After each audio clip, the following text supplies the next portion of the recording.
இங்கே பாருங்கள், மாதம் மாதம் ஏதாவது ஒரு தேவையில்லாத ஒரு செலவு வந்து நம்மளை உண்மையிலே அப்படியே டிப்ரெஷனில் ஆக்கிடுதுங்க. போன மாதத்துக்கு முந்தின மாதம் என்ன பண்ணேன்னா, வண்டியை நோ பார்க்கிங்கில் விட்டேன் ரயில்வே ஜங்ஷனில். அதுக்கு ஒரு 800 ஃபைன் போட்டாங்க. அதுக்கடுத்த மாதம் என்னென்னா, பெங்களூருக்கு டிக்கெட் புக் பண்ணேன் என் கொலீக்ஸ் 3 பேருக்கு சேர்த்து.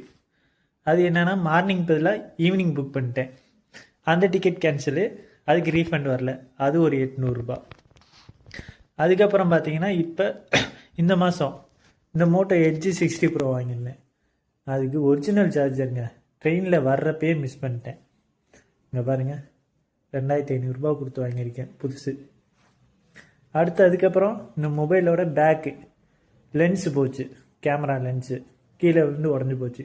உடையவே உடையாதுன்னா ஆட் பண்ணாங்க, அதெல்லாம் நம்பி பார்த்து வாங்கினேன், உடஞ்சி போச்சு.